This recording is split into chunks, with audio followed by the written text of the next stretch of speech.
Well, hello, artists, and welcome to your art lesson. Inspiring students' creativity virtually. An art teacher at the Right Choices program is making fun interactive art videos for students at Hilton Head Island Early Childhood Center as they learn online. It's really critical that they get the opportunity to be hands-on and to work to develop the skills that they need not only for art but for learning in general. And so being able to give this opportunity to do that while we're in this hybrid state is really exciting and also beneficial for students. The lessons are about 20 minutes long and are designed for all students, no matter their artistic abilities. My focus is really to try to create lessons that anyone can do, regardless of what kind of fancy art supplies they may or may not have, so that the lessons are really accessible and so that students can feel that they have the ability to do the lesson. I also like to give a lot of alternatives.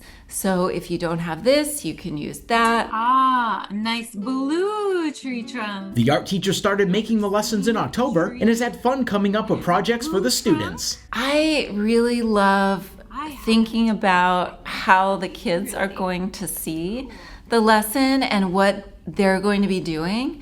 And so I try to put myself into that place of being a 5-year-old child and, if that would be fun or what would be fun or what I could say that would make it sort of interesting and keep their attention and keep them working on their artwork. The students have had fun creating their artwork. I have had teachers at the Early Childhood Center report that the students really love the lessons, that during virtual learning, that they're holding up their art projects. So that's really fun. Away from the edge of our acorn. As students finish their projects, their artwork is then displayed in an online gallery. For the Beaufort County School District, Ron Lopes. I'm so proud of your hard work today, and I look forward to seeing you again next time.